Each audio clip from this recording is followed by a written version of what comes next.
Sir, आप सभी को सीकेएस पाठशाला में स्वागत करता हूं। आज हम लोग पढ़ेंगे एनसीईआरटी का एक्सरसाइज 2.1 पढ़ेंगे, जिनमें हम लोग को ग्राफ की मदद से हम लोग को पढ़ना है, शून्यकों की संख्या पढ़ना है। तो इसमें अगर देखा जाए, पहला चीज ये पूछता है शून्यकों की संख्या अगर फाइंड आउट करना है तो सबसे सरल भाषा इसमें आप ऐसा यूज कीजिए कि आपको देखना है हमेशा इस कोऑर्डिनेट में आपने पढ़ा होगा इन क्लास 9th में, इसको बोला जाता है एक्स ओ एक्स डैश और इसको वाई ओ वाई डैश, यानी कि इसको एक्स अक्ष बोला जाता है और इसको हम बोलेंगे वाई अक्ष। ठीक है ना। एक को भुज और एक को कोटि बोला जाता है। अब यहाँ पे अगर हम देखेंगे, हमेशा अगर देखा जाए इसमें शून्यकों की संख्या पूछता है, आपका 1 नंबर में ऑब्जेक्टिव में भी डाल देता है क्वेश्चन, तो कुछ नहीं करना है, इसमें आपको देखना है हमेशा एक्स अक्ष पर। अगर ऐसा करके ऐसा कर दे और पूछेगा कि इनमें शून्यकों की संख्या कितना है, तो आपको हमेशा काउंट जो करना है, इनमें काउंट करना है एक्स अक्ष पर कि एक्स अक्ष को काटा तो कितने बार काटा। तो देख रहे हैं काटा यहाँ 1 बार 2 बार और 3 बार, यानी हम कह सकते हैं कि जो शून्यक जो होगा, शून्यक की संख्या जो होगा वो हम कहेंगे कितना होगा 3। शून्यकों की संख्या कितना होगा। अब यही क्वेश्चन को ऐसा करके ऐसा पूछ दे, Y O Y dash X O X dash, question में ऐसा कर देगा। अब पूछेगा कि शून्यकों की संख्या कितनी है, तो शून्यकों की संख्या हमको वाई पर नहीं जाना है, मैं बार बार रिपीट कर रहा हूँ, वाई पर आपको नहीं जाना है, जब ही गौर करना है तो किस पर, एक्स पर। तो एक्स कितना बार काट रहा है, ओनली फॉर 1 बार। कितना बार, 1 बार। तो शून्यक की संख्या कितना होगा, 1 होगा। ठीक है। अब इसी क्वेश्चन में आपको ऐसा भी कभी कभार क्वेश्चन पूछ दे कि जैसे क्वेश्चन ऐसा रहेगा, वाई ओ वाई डैश हो गया एक्स ओ एक्स डैश, ऐसा कर देगा। आप बोलेगा शून्यकों की संख्या क्या है, तो हम बोलेंगे 0। क्यों ऐसा, इसलिए कि एक्स पर कोई भी काटा नहीं है। अगर काट देता तो हम बताते, लेकिन यहाँ पर काटा ही नहीं, इसलिए शून्यकों की संख्या क्या होगा, 0। ठीक है, समझ आ गया। यही है आपका 2.1 में, ये आपका एक्सरसाइज 2.1 का। इसमें अगर जो भी किन्हीं का भी प्रॉब्लम हो आप पूछ सकते हैं, और इसके बाद हम लोग एक्सरसाइज चलेंगे 2.2 में।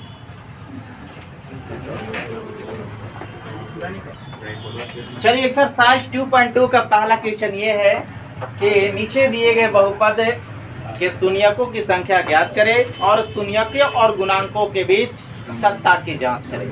ये क्वेश्चन आपको बोल रहा है दोस्तों। तो एक क्वेश्चन को बनाने का एक तरीका क्या है, बहुत ही आसान है।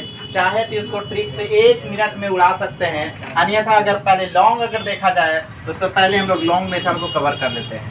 कभी भी जब ऐसा फॉर्म हो 4x square minus 4x plus 1, इसका तोड़ने का तरीका है कि पहला यानी x स्क्वायर के कोएफिशिएंट से लास्ट वाले जिसको बोला गया अचर पद में हम लोग गुना करेंगे। तो ये हो गया आपका 4, और 4 का हम प्राइम फैक्टराइजेशन करेंगे जिसको बोला जाता है अभाज्य गुणनखंड। क्या बोला जाता है, अभाज्य गुणनखंड। तो अभाज्य गुणनखंड करेंगे तो 2 से लगाएंगे तो 2, फिर 2 से करेंगे तो 1। ऐसा करना है कि इसे जोड़कर या घटाकर मिडिल टर्म के इक्वल लाना है। तो यहाँ पे अगर देखा जाए, हम कह सकते हैं 4 लाना है तो 2 गुने इतना करके और 2 को जोड़ेंगे तो आपका साइज लग रहा है कि 4 आ जाएगा। तो इस फॉर्मेट को हम कह सकते हैं, क्या कह सकते हैं कि 4x स्क्वायर माइनस 2x और फिर माइनस 2x और प्लस 1। अब जैसे इसको करेंगे तो 4 आ जाएगा। अब यहाँ पे देख रहे हैं कि दोनों में कौन कॉमन है, तो 2x कॉमन है, तो 2x कॉमन कर लिया तो 2 यहाँ कॉमन कर लिया तो 2 बचेगा, और x स्क्वायर था x कॉमन कर लिया x बचेगा, और माइनस क्या बचेगा 1। उसी प्रकार माइनस यहाँ पे भी 1 कॉमन कर लीजिए तो बचेगा क्या 2x माइनस 1। अब यहाँ पे देखिए, जब भी कीजिएगा तो दोनों टर्म आपका क्या होगा, सेम होगा। तो 2x माइनस 1 हो गया, और ये वाला टर्म और ये वाला टर्म एक साथ लिखते हैं, फिर 2x माइनस 1। अब जब यहाँ पर हम क्या करते हैं, 2x माइनस 1 इक्वल टू 0 रखते हैं, तो 2x इक्वल टू हो जाएगा आपका 1, तो x इक्वल टू 1/2। ठीक उसी प्रकार 2x minus 1 equal to 0, 2x बराबर 1, तो यानी हम कह सकते हैं कि x इक्वल टू हो गया 1/2। अब इसकी जांच करना है, तो जांच करने के लिए यहाँ पे आपको क्या करना पड़ेगा, मानना पड़ेगा। माना कि आपकी मर्जी है, जिसका मर्जी है आप इसको अल्फा या बीटा जो मानना है मान लीजिए। माना कि अल्फा बराबर 1/2 तथा बीटा बराबर भी 1/2। तो अब हम लोग बहुपद के शून्यकों की कंडीशन से चलेंगे। तो शून्यकों का योगफल, क्या चलेंगे? शून्यकों का योगफल बराबर हम क्या कहेंगे? तो यानी हम कह सकते हैं अल्फा प्लस बीटा बराबर -b/a। तो इसका कंपेयर करेंगे। अल्फा का वैल्यू आया आपका क्या है भाई? 1/2, बीटा भी 1/2 बराबर -b। तो -b इसको कंपेयर किया जाएगा ax² plus bx plus c से। तो a का कॉफिशिएंट यानी ये देखा जाए तो यहाँ पे 4, x² का कॉफिशिएंट में, x का कॉफिशिएंट में यहाँ b का वैल्यू -4 और c का वैल्यू 1। तो यहाँ पे देखिए -b, तो 4 माइनस में और माइनस, तो माइनस माइनस क्या हो गया? प्लस 4 हो गया। a का वैल्यू यहाँ पे है कितना भाई? 4। अब यहाँ पे इसको जैसे ही करेंगे दोस्तों, एलसीएम 2 होगा, 1 + 1 होगा, इसका काट देंगे 1 होगा, 2/2 हो गया, कट गया 1, LHS बराबर RHS। उसी प्रकार फिर चलेंगे हम लोग शून्यकों का गुणनफल। क्या चलेंगे? शून्यकों का गुणनफल, जिसको बोला गया alpha into beta c/a। Alpha का वैल्यू 1/2, बीटा का भी वैल्यू 1/2 बराबर c का वैल्यू अभी मैंने यहाँ बताया कितना होगा? 1 करेंगे और a का वैल्यू कितना है? 4 है, 4। तो 1/4 बराबर 1/4। दोनों आपस में यहाँ भी क्या हो गया? बराबर हो गया। ये काम आपको करने के लिए बोल रहा था क्वेश्चन में। चलिए नेक्स्ट क्वेश्चन नंबर पहला का चौथा है 4u² प्लस 8u है। तो इसमें देखा जाए कि बोथ आर में कौन सा कॉमन है। तो अगर देखा जाए 4u² प्लस 8u है, तो इसमें देखिए कि 4 के पहाड़ा में 8 आता है, तो निश्चित है कि 4u को आप कॉमन कर लीजिए। अगर करिएगा तो यहाँ पे मिलेगा u और यहाँ मिलेगा आपका 2, है ना। अब यहाँ से क्या, अब ये ऐसा नहीं कि 4 और 4 इसको मत पढ़ लीजिएगा, ये u है भाई, मुझे लिखने का ये तरीका है। चलिए अब यहाँ पे देखा जाए तो यहाँ हम कह सकते हैं कि जब 4u, अब 4 हम ऐसा लिख रहे हैं बराबर 0, तो 4u का वैल्यू निकालेंगे तो 0/4 होगा, u बराबर क्या मिलेगा? 0। ठीक उसी प्रकार यहाँ पे u + 2 बराबर 0, तो u बराबर क्या मिलेगा? -2। सेम प्रोसेस यहाँ पे वही कर लेना है, मान लेना है। माना कि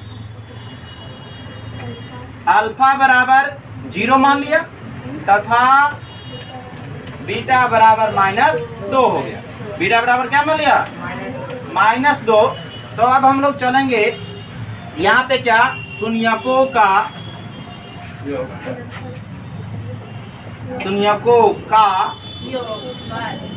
योगफल, जिसको अल्फा प्लस बीटा -b/a, या फिर हम लिख सकते हैं -x का कॉफिशिएंट बटा x²।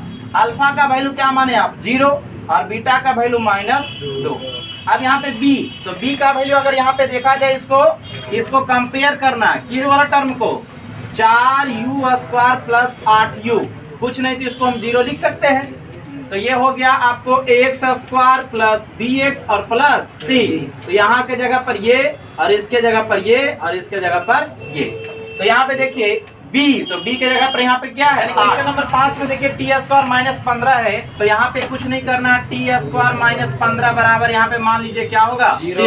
तो t² बराबर इधर भेजिए 15, तो t बराबर √100 +-15। तो यानी t का वैल्यू 2 हुआ, एक हो गया +15 में और एक हो गया -15। ठीक है। अब यहाँ पे हम क्या करेंगे? यहाँ पे चलेंगे, मानेंगे कि माना कि अल्फा बराबर 1 को मान लीजिए प्लस वाला और एक बीटा बराबर मान लीजिए माइनस। चलिए अब उसी प्रकार थोड़ा सा इस पार्ट में हम थोड़ा सा यहाँ पे बताएंगे, इसको t² -0 इंटू टी और -15 ऐसा लिख दें तो किन्हीं को दिक्कत है क्या? अब ऐसा करेंगे तो यहाँ पे ax² plus bx plus c, तो a के जगह पर कुछ नहीं तो इसका कोएफिशिएंट में क्या है? 1 है, b के जगह पर 0, c के जगह पर -15। तो यानी शून्यकों का योगफल अगर चलते हैं, शून्यकों का योगफल अगर हम चलते हैं तो होगा अल्फा प्लस बीटा बराबर क्या होगा माइनस बी बटा ए। अल्फा का वैल्यू क्या है गुरुदेव? 15। चलिए, और माइनस रूट 15। बी का वैल्यू क्या है भाई? 0। बी का वैल्यू 0 और ए का वैल्यू 1। तो ये भी करेंगे तो प्लस माइनस कत्ता 0 बराबर 0। उसी प्रकार फिर चलेंगे शून्यकों का गुणनफल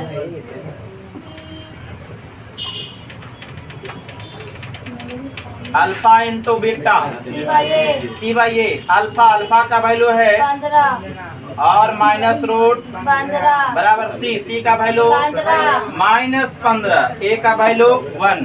तो जैसे गुना करेंगे 15 15 ये 225 और 225 का स्क्वायर रूट निकालेंगे या माइनस में तो डायरेक्ट रख दीजिए ना भाई, यानी माइनस 15 बराबर माइनस 15 हो गया।